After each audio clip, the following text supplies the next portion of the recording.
Hello, I looked in my wallet and couldn't find my credit card. Do you know anything about it? Oh, you noticed already. I thought it might take you a bit longer, considering your age. Wait a minute. Are you saying you're the one who spent $50,000 without permission? That's outrageous. It's not as bad as it sounds. It was just for my wife's birthday. I borrowed the card to book a stay in an ultra-luxurious 5-star hotel suite. It costs about $110,000 a night, and we stayed for 5 nights. It was an amazing experience. I'm even thinking of going to another country next. See you later.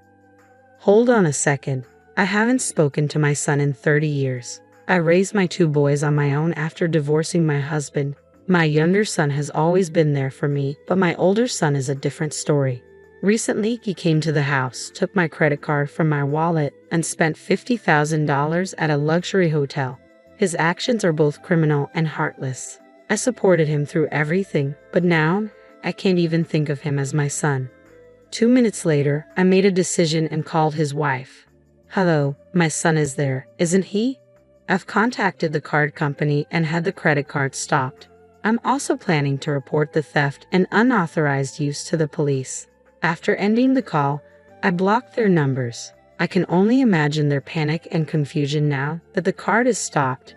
They were planning to travel to another country, so they likely don't have return tickets. They're going to face some serious trouble. A week later, they had no choice but to apologize. I'm a 65-year-old woman living alone in New York. Since divorcing my husband 30 years ago, I've raised my 2 sons by myself. I'm retired now and enjoying my leisure time. Mom, I bought your favorite donuts, my younger son said when he visited. Thank you, you didn't have to go out of your way, I replied. My younger son often visits even after moving out. He works for a company with good benefits and can get home on time. He's single, so he stays over if the next day is a day off. It's not that he hasn't become independent, he just worries about me living alone. I can manage on my own, but I appreciate his thoughtfulness. On the other hand, when my eldest son and his wife visit our family home, things never go well.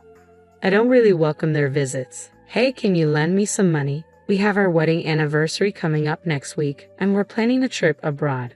We need some extra funds, my eldest son asked. Why don't you use your own savings if you need money? I suggested. I can't save anything with my salary, he complained. You live in a nice new apartment and just bought a new car. Isn't that the result of your own choices? I pointed out. Please, I'll pay you back. Don't be so harsh, he pleaded. Ever since my eldest son started living on his own after graduating from high school, he's often borrowed money from me. After he got married, the amounts he asked for only increased, and I can't recall a single time when he actually repaid any of it. I don't want to lend money to someone who doesn't keep their promises, even if they're family. Shouldn't people honor their commitments? I didn't raise him to disregard such basic values, but he's grown into someone who relies too heavily on his parents' wallet. Fortunately, I received a substantial amount from my retirement fund and have been investing wisely, so I'm not struggling financially. However, I want to avoid unnecessary spending as I consider my future. Yet, as a mother, I find it hard to say no when my son is truly in need. I think I should be stricter, but every time he asks, I end up giving in. Then one day, my eldest son and his wife showed up unexpectedly. We need to talk, he said, his tone serious. I got into a car accident, and we need a substantial amount of money. We don't have much savings, but we've been told we'll be sued if we don't pay. A car accident? I was shocked. I've been working hard to repay a large debt to you, and I guess I was too tired, he explained. Hearing about the accident, I felt a mix of surprise and relief that they were both safe. Maybe my demands for repayment had stressed them out. While I wasn't directly to blame, I couldn't help but feel somewhat responsible. Up until now, they had asked for money for their own needs, but this situation was different. This was an emergency, and there seemed to be no other option. Okay, I'll prepare the money. How much do you need? I asked. $30,000, he replied. What? I was shocked at the enormous amount. $30,000? That seems like a rip-off, I thought, but I knew that damages and compensation could add up quickly. I didn't notice a single injury on my eldest son or his wife. It didn't seem like the accident was that serious. Perhaps the other party involved held a special position, but still, paying such a large sum didn't make sense. Why was it so expensive? The other person was driving a luxury car, and the repair costs are quite high, my son explained. But shouldn't insurance cover the repairs? I asked. We didn't have insurance, so we have to bear the full costs ourselves. We're in serious trouble if we can't pay this amount. Can you help us out? With that, my son and his wife bowed their heads to me, a gesture I'd never seen from them before. They must be truly desperate. I sighed. I guess I have no choice.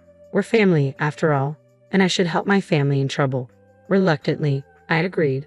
Okay, I'll arrange the money, but make sure you pay me back. Yes, thank you. Of course we'll repay you, they promised. I prepared the money, considering it a loan.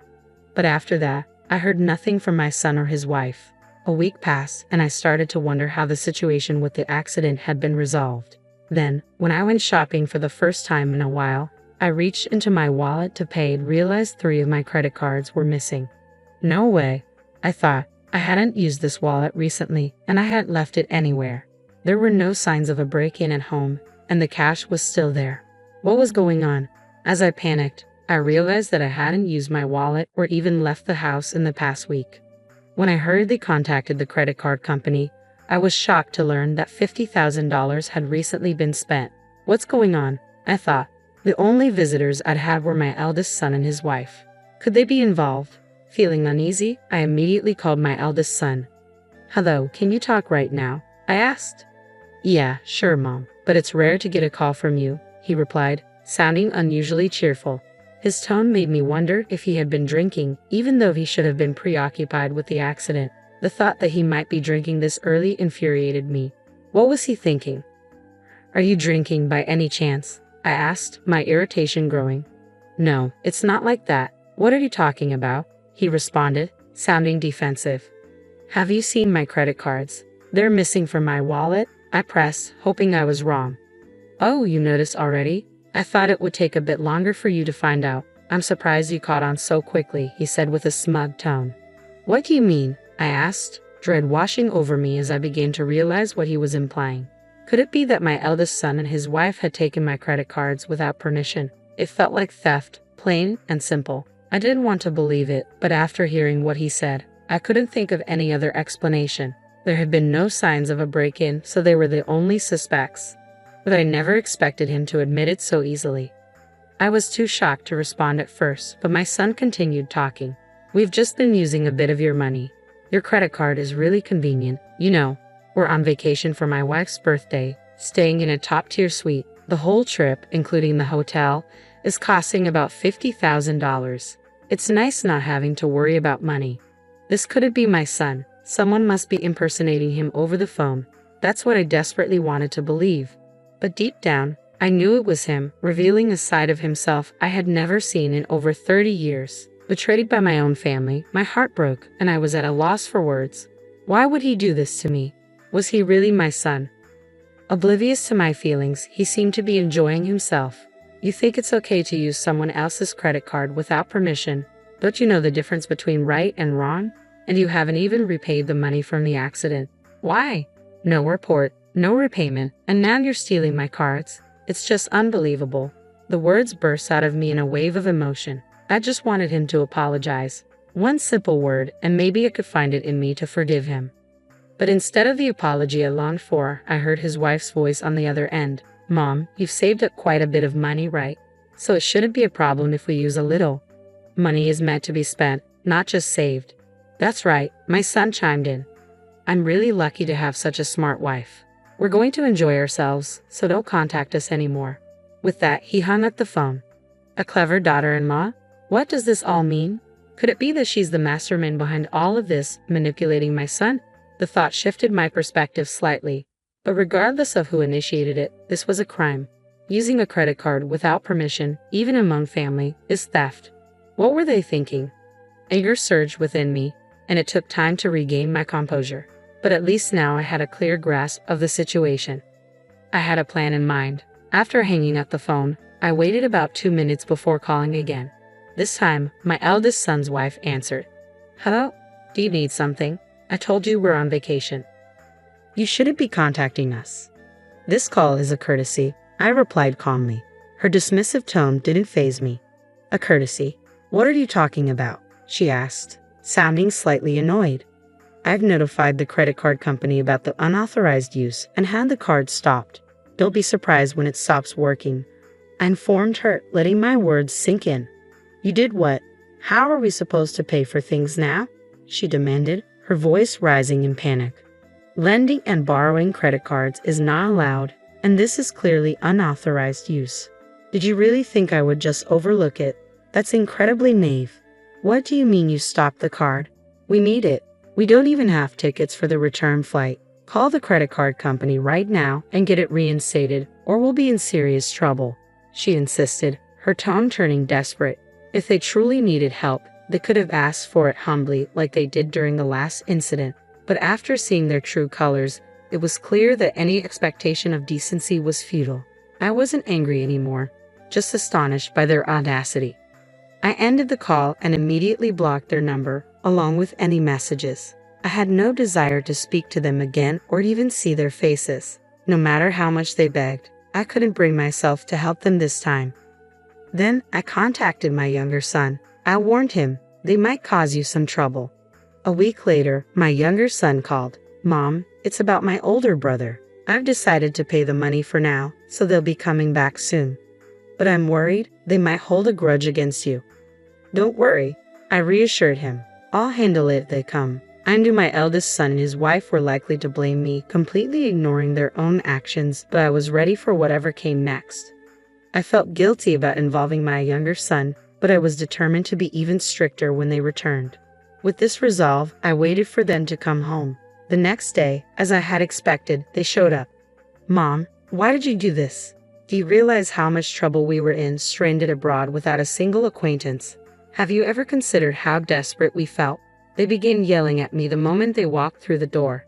How foolish, I thought. It became clear to me once again that only fools try to win arguments by raising their voices. If they had just explained their situation logically, maybe I could have understood. But they showed no intention of apologizing. You always just shout like barking dogs. But honestly, I never expected anything different from you, I said calmly. You have two choices. Either call the police yourself or repay the full amount right now.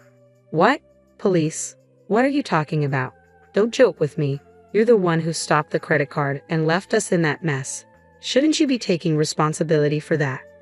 I couldn't help but wonder what kind of upbringing leads to such a lack of understanding. In over 60 years of life, I never thought I'd encounter people like this, but I was serious. Do you realize that using someone else's card without their permission is considered fraud against the credit card company? Even if we're family, sharing cards is not allowed. Reporting this to the police will only cause trouble for you. Wouldn't you rather just repay the full amount? You should be thankful I haven't reported you yet. But we don't have the money right now, you know that, they protested. Oh, and about that story you told me about the traffic accident. I already know it was a lie. I want that money back too. Their reaction was priceless, eyes wide and mouths agape in shock. I couldn't help but laugh inwardly. If they thought I was clueless, they were sorely mistaken. Why are you bringing up the traffic accident now? They stammered, clearly taken aback. Because after what you did with the credit card, it's time you stopped underestimating me, I replied, unwavering. I immediately spoke with my second son. He mentioned how your lifestyle had recently improved and also confirmed that there hadn't been any accidents. Since he lives nearby, he quickly checked and confirmed that the car was perfectly fine. It turns out the whole story was a lie. While it might be difficult to sue my own son, your wife isn't my family, so I can pursue fraud charges against her. Upon hearing this, my eldest son's wife became visibly agitated, avoiding eye contact as if she finally realized the gravity of her actions. But it was too late. What shocked me the most was that there was still no apology from either of them. They just sat there in silence, not uttering a single word of regret. I was amazed at their complete lack of common sense. Anyway, I'm demanding full repayment of the money, I continued. If that's impossible, I won't hesitate to report you to the police. I'll also make arrangements to ensure my savings aren't inherited by you and use this as an opportunity to sever ties. Wait a minute, we're family. Isn't that a bit harsh? They protested. You're adults now, so such childish excuses won't fly, I replied coldly. If I report this to the police, you'll learn about the harshness of reality. Their feeble excuses only infuriated me more. All I wanted was estrangement and repayment of the money. After making this clear, I drove them out of my house. They tried contacting me several times afterward, even coming to the house to apologize, but I was no longer willing to listen. I contacted a lawyer and began the repayment process. Eventually, my eldest son and his wife seemed to come to their senses and promised to repay the money. We're truly sorry and promise to repay the money, but it's difficult to pay $55,000 in one go. Could we perhaps arrange installment payments? There's always the option of taking out a loan, I responded sharply. If you sell the car and get rid of your expensive branded items, you can quickly raise the money. Don't make me angrier. Of course, I had no intention of accepting installment payments, and how they borrowed money was none of my concern. They repeatedly requested installment plans through the lawyer, but I refused. Reluctantly, my son and his wife took out personal loans and for the remaining amount, resorted to loan sharks. They ended up losing almost all their possessions except the car, and his wife had to start working to cover the monthly interest payments. The couple, once living lavishly, was now being tormented by the very money they had once squandered. I don't know how long this situation will last, but it's the result of their own actions. It's too late for regrets. They must live with the consequences of their choices. As for me, I'm living happily, even if alone. Life isn't just about money, it's important to live without being misled by it.